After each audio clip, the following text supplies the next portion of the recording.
Boa noite. Menina de 15 anos suspeita de matar turista em Praia Grande é presa em São Paulo. A garota confessou participação no assassinato. Ela era procurada há 3 meses e foi encontrada ontem à noite. A menor foi encontrada em Franco da Rocha e trazida hoje pela manhã para a Praia Grande. Ela deve ficar internada na Fundação Casa. Ela alega que estava com um tal de um adolescente que ela conheceu na Fundação Casa, comendo pizza, e chegou um terceiro adolescente com um carro Azira 3.0, 16 válvulas, novinho, e foram dar voltas em Franco da Rocha, no momento em que foram detidos e levados à delegacia. O turista de São Paulo morreu depois de ser baleado pela menina de 14 anos durante um assalto na noite do dia 6 de janeiro em Praia Grande. O empresário estava em um carro com a esposa, a enteada de 8 anos e uma prima. Rafael Nunes Rosa, de 29, estava parado no trânsito na Avenida Expressa Sul quando pediu informação para um homem. O mesmo homem teria voltado minutos depois, acompanhado da jovem, para assaltar as vítimas. A criminosa atirou e fugiu sem levar nada. As fotos que nós tínhamos, inclusive fotos da casa dela, ela estava de cabelo bem curto, até com um aspecto masculinizado, né? E hoje não, ela já se apresenta com cabelo bem comprido e até loiro. A polícia de São Vicente prendeu um dos acusados pela morte de um PM durante uma tentativa de explosão a um caixa eletrônico no início da semana. Luiz Fernando dos Santos Menezes, de 24 anos, foi encontrado na Vila Tupi, em Praia Grande. O crime foi na terça-feira, neste posto de gasolina na Cidade Náutica. 8 homens armados prenderam os funcionários na loja de conveniência. Os bandidos colocaram explosivo nos equipamentos. Durante o roubo, 4 PMs fardados passaram pelo local e, quando pararam para ver o que estava acontecendo, houve troca de tiros. William Alexandre dos Santos, de 24 anos, foi atingido e não resistiu. A quadrilha conseguiu fugir e o Grupo de Ações Táticas Especiais de São Paulo foi acionado para explodir o artefato. Vento forte que chegou à Baixada Santista na manhã de hoje causou vários estragos. Em Cubatão, o ginásio onde estão alguns dos desabrigados da enchente de 22 de fevereiro foi atingido. O forte deixou esta árvore totalmente inclinada. A rua Bernardo Pinto, atrás da prefeitura, precisou ser interditada. Durante a tarde, técnicos trabalhavam na retirada da árvore. Na porta do ginásio Castelão, mais sinais de destruição. Galhos ficaram jogados na calçada. As telhas da cobertura do poliesportivo voaram. O local estava funcionando como abrigo temporário para as famílias afetadas pelo temporal do dia 22 de fevereiro. Ninguém ficou ferido. Neste terreno, que fica na Avenida 9 de Abril, uma árvore também caiu. Segundo a base aérea de Santos, foi por volta das 10 horas da manhã que os ventos atingiram 60 km por hora. Houve registros de quedas de árvore, falta de luz e locais interditados por toda a região. De acordo com os meteorologistas, o motivo do vendaval e das chuvas na madrugada foi um ciclone extratropical. Os servidores de Santos rejeitaram a proposta de reajuste da prefeitura. A decisão foi tomada ontem à noite numa assembleia. O anfiteatro estava lotado de servidores públicos. Na pauta da reunião, a votação das propostas que a prefeitura ofereceu para os trabalhadores. A decisão mais importante foi a rejeição da segunda proposta do prefeito. Foi oferecido um abono de 8% sobre o salário base. A proposta de abono não satisfaz, primeiro, porque ela não incide sobre outros fatores que compõem o nosso holerite. O abono, na verdade, é um dinheiro completamente solto que se perde quando a gente avalia aquilo que efetivamente o servidor tem no seu holerite. Esse dinheiro simplesmente desaparece. Não nos contenta, não nos agrada, não encontramos nenhum sentido neste tipo de proposta de abono. No próximo dia 10, a administração do prefeito Paulo Alexandre Barbosa completa 100 dias. A sugestão dada foi fazer uma greve, porém a ideia foi recusada por pouca diferença de votos. Foi então que aceitaram uma manifestação neste sábado de manhã, na porta do Congresso de Municípios, que acontece no Centro de Convenções de Santos. Nós vamos entregar material e vamos nos posicionar entre a Francisco Glicério e o próprio Mendes Convention, no sentido de que a população e os próprios partícipes desse encontro possam efetivamente tomar conhecimento das manifestações dos servidores. A negociação entre os servidores municipais e a prefeitura ficou mais crítica no último dia 26. Foi nesta data que 8.000 trabalhadores públicos cruzaram os braços durante 24 horas. A ideia foi pressionar a administração. O ato afetou o trabalho das creches, escolas, pronto-socorros e unidades básicas de saúde. Entre as reivindicações estão um reajuste de 16,2% e um aumento no valor da cesta básica. Ele disse, durante a sua eleição, que ele não faria como o prefeito anterior, que nos dava o aumento dissídio era em fevereiro, ele repassava depois. Ele disse que iria honrar o nosso dissídio, que era em fevereiro. No entanto, passou fevereiro, nós estamos em abril e nós nem decidimos o aumento que teremos. A união vai ser demonstrada sábado, com certeza a gente vai ter os servidores lá manifestando e talvez paralisando mais uma vez a cidade. E o Congresso Estadual de Municípios, que acontece em Santos desde o início da semana, termina amanhã. O tema da edição desse ano é o municipalismo e a união por novos tempos. Durante os 5 dias de evento, participaram das discussões o governador Geraldo Alckmin, o senador Aécio Neves, os ministros da Educação, Aloysio Mercadantes, do Esportes, Aldo Rebelo, além de prefeitos de mais de 600 cidades. Praia Grande, Cubatão, Santos e São Vicente vivem uma epidemia de dengue. Essa semana, Guarujá foi a 5ª cidade da região a fazer parte dessa lista. Para vencer a luta contra o mosquito transmissor no município, o reforço vem das Forças Armadas. Guarujá já contabiliza só este ano 367 casos de dengue. Para tentar frear essa epidemia, a Prefeitura colocou o Exército nas ruas. Dona Ana Terezinha é enfermeira da Vigilância Epidemiológica e vai conversar com a gente a esse respeito. Qual que é o papel do Exército? O Exército vai acompanhar nossas equipes, que já fazem as nossas atividades diárias, no casa a casa e nos bloqueios, ajudando e compondo essa equipe para aumentar o maior número de pessoas. E é importante que as pessoas abram as portas, porque 90% dos casos do foco do mosquito transmissor estão dentro das residências. Nós fazemos as nossas atividades diárias, além dos mutirões nos finais de semana. Nós observamos que um grande número de pessoas não deixa as equipes entrarem. Então a gente pede que a população colabore, porque é importante essa atividade e só assim nós vamos evitar que mais casos apareçam no município. Qual a relação do número de casos hoje com o vírus tipo 4?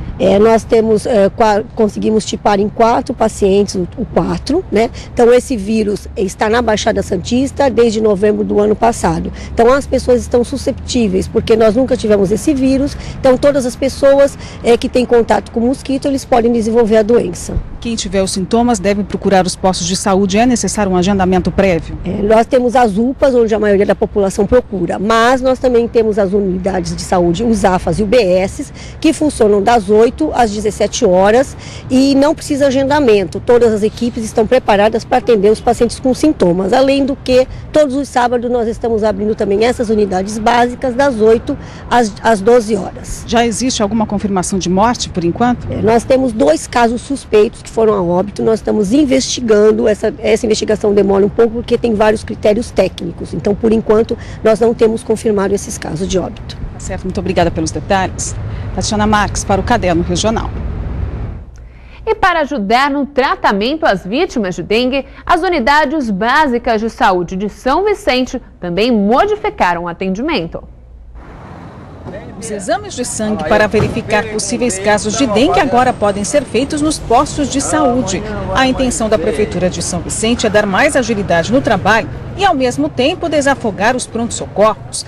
Mas, pelo jeito, não é o que acontece. No Hospital Municipal, o movimento é intenso. Maria Aparecida reclama do atendimento para o filho que está com sintomas da doença. Está mais ou menos com 1 hora que eu cheguei, ainda não fui atendida. Estamos aguardando. Meu filho mesmo já é a 4ª vez que ele vem fazer exame de sangue.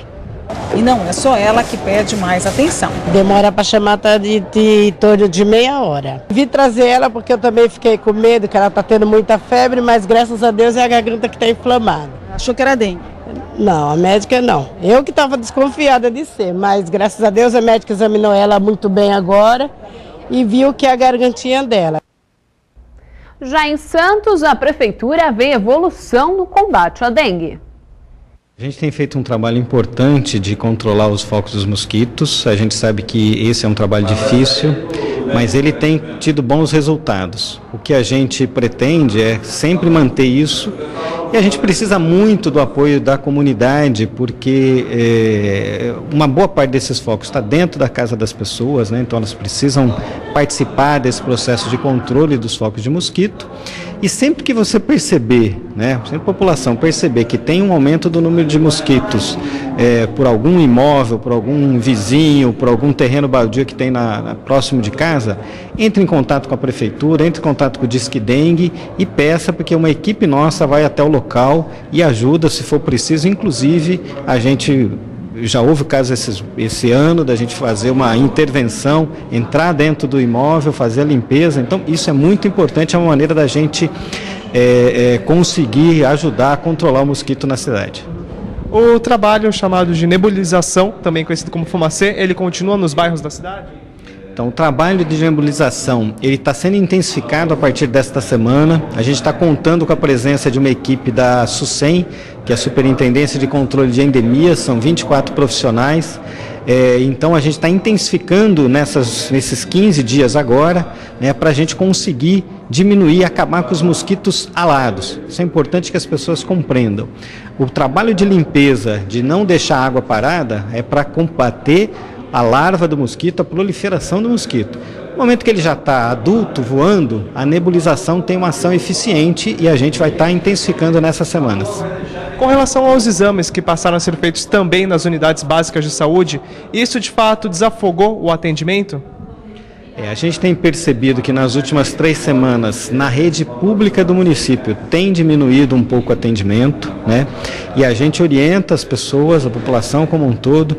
Teve sintoma de dengue, é importante procurar um médico, mas o local mais adequado nesse momento é a própria unidade básica, né? Toda a equipe das unidades básicas de saúde, que são 30 unidades espalhadas pela cidade, estão orientadas a receber, atender os casos, pedir os exames necessários para fazer o diagnóstico e o tratamento adequado. A seguir, o esporte é destaque no Caderno Regional. Tem os gols do jogo do Santos, futsal, natação e jiu-jitsu. Nós voltamos já.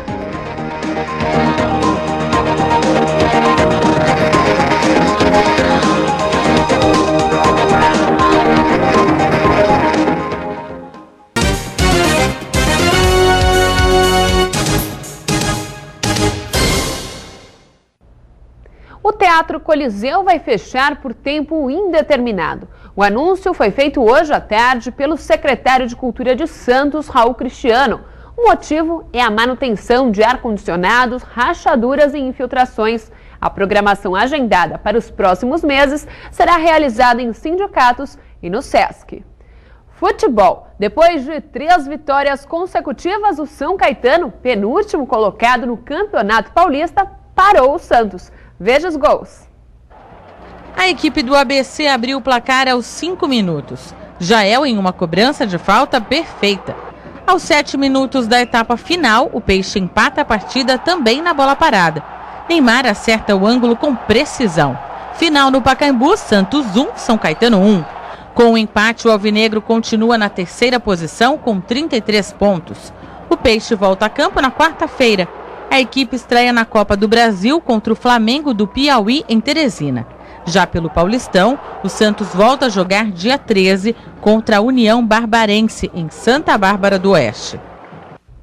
E o técnico Muricy Ramalho deu entrada hoje pela manhã no Hospital São Luís, em São Paulo, apresentado por dor no abdômen. Ele realizou exames que acusaram um quadro de diverticulite. O treinador passa bem, mas está internado sem previsão de alta.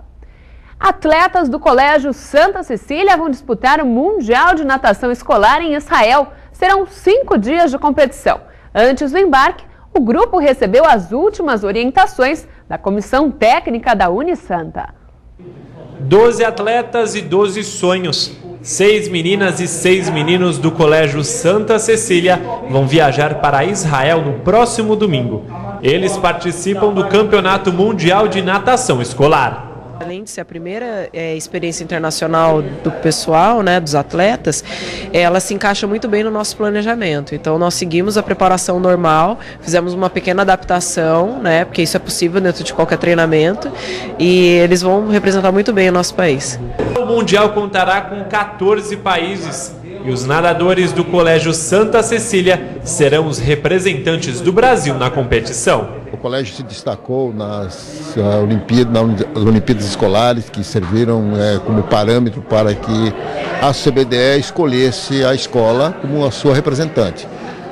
Como é um campeonato em que os nadadores têm que pertencer à mesma escola, então os alunos, tanto do naipe masculino quanto do feminino, é que foram selecionados. Cássia e Felipe são alguns dos atletas da equipe.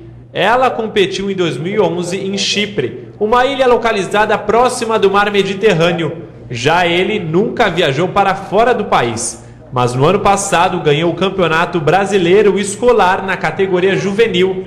E o que ambos têm em comum é a ânsia por medalhas no Mundial. Isso é bom, vai ser uma experiência legal para todos. Tentar melhorar meus tempos, que para mim é essencial, e depois ver o que sai de medalha. Antes do embarque, o presidente do Comitê Esportivo da Unisanta, Marcelo Teixeira, desejou boa sorte ao grupo.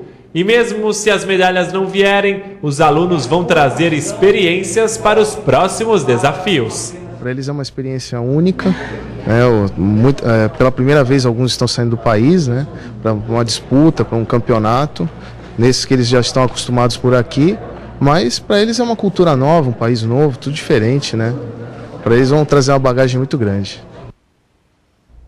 Começa daqui a pouco a 9ª edição da Copa FEFESP de futsal escolar. Ao vivo do ginásio poliesportivo da Unisanta, o repórter Felipe Gongla tem as informações. Boa noite, Felipe.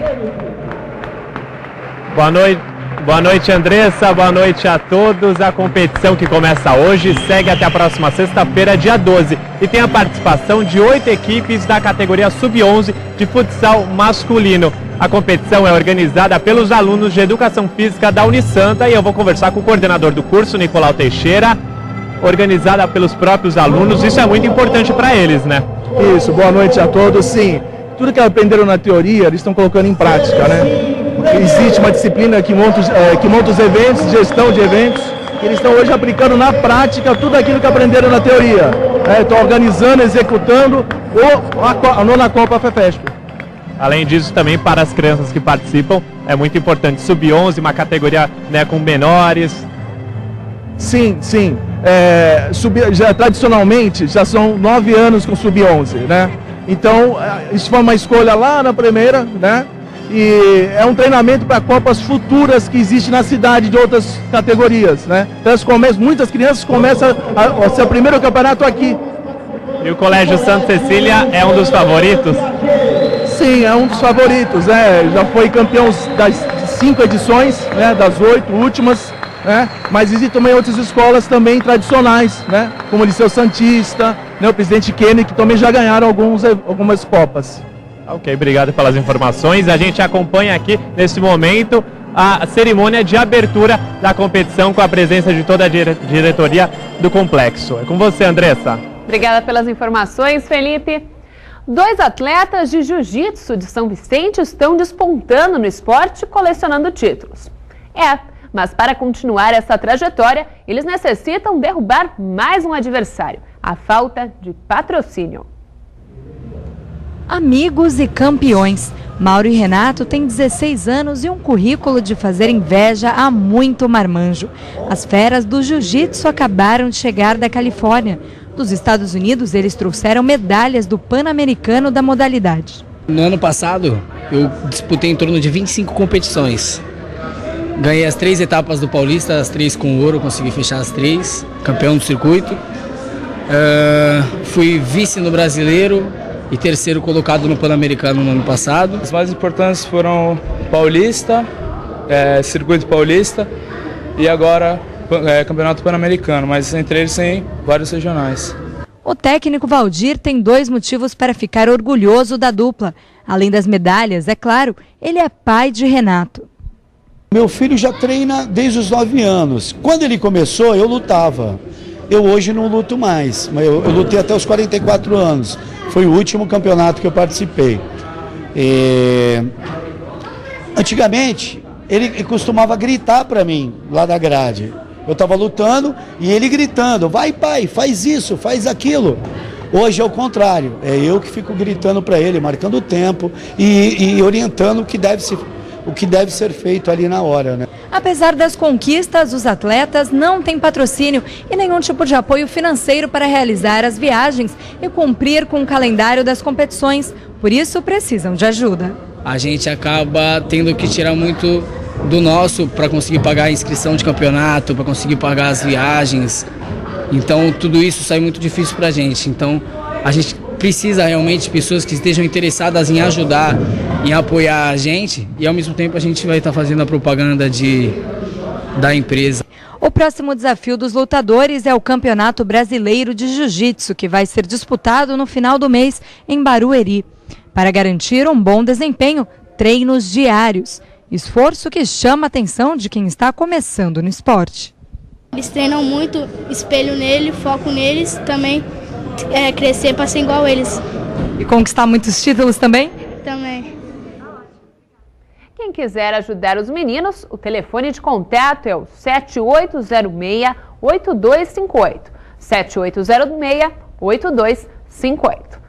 O Caderno Regional faz um breve intervalo, mas volta já.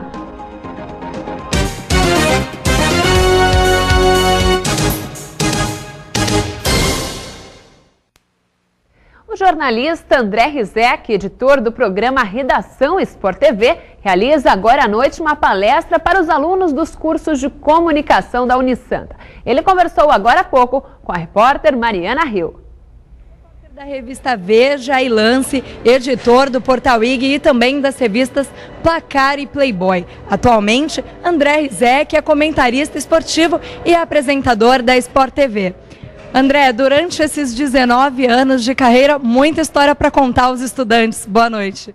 Boa noite a todos. Histórias para contar e para ouvir também, né? Eu gosto muito de ir à universidade porque a gente que está no dia a dia da nossa profissão, a gente vai exercendo o jornalismo no dia a dia, vai sendo meio que atropelado pelos fatos, pela nossa rotina, e a gente raramente reflete sobre a nossa profissão, sobre o nosso dia a dia, sobre os erros e acertos.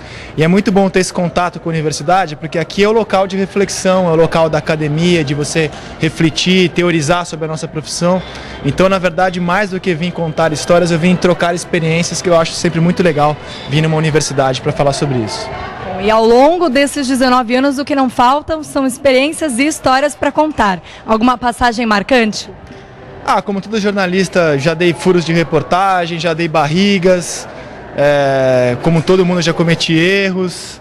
Quais os principais, assim, os mais marcantes para você? Os erros ou os acertos? Os acertos, essas ocorrências, curiosidades. Acho que a passagem mais marcante da minha carreira, positivamente, é a reportagem da Máfia do Apito na revista Veja em 2005. Foi um furo que mudou o Campeonato Brasileiro daquele ano, mas nem tanto pelo Campeonato Brasileiro. Aliás, o Santos, inclusive, sei que os santistas ficaram muito bravos com a remarcação de alguns jogos, mas ter feito aquela reportagem, ter feito aquela denúncia, foi uma apuração de 6 meses, é sem dúvida nenhuma algo que marcou minha carreira e mudou minha vida. E história curiosa, eu acho que as histórias curiosas elas são mais do tempo em que eu fui editor da Playboy, fui editor da Playboy por 3 anos e fiz muita reportagem inusitada. Assim, posso citar, por exemplo, eu fui vendedor de uma sex shop por 8 dias sem ninguém saber que eu era jornalista, e aquilo foi realmente muito engraçado. Vender, não sei se o horário permite, mas eu vendi produtos que eu não vou citar o nome e foi realmente muito divertido, foi uma experiência marcante. Bom, e agora para finalizar, mais 2 perguntinhas. O Felipão segue no comando da seleção até a Copa e você acha que o Neymar fica no Santos até 2014 ou sai? Bom, são 2 perguntas que só o presidente da CBF e o presidente do Santos podem dizer com exatidão. Mas para mim, como jornalista, o Felipão segue, o Marinho já disse isso, não vejo por que trocá-lo agora, seria no mínimo estranho trocar o Felipão. E o Neymar, em princípio, segue, a informação que eu tenho é que segue. Vou falar com a minha torcida, então, no caso. Sim, a sua torcida pessoal.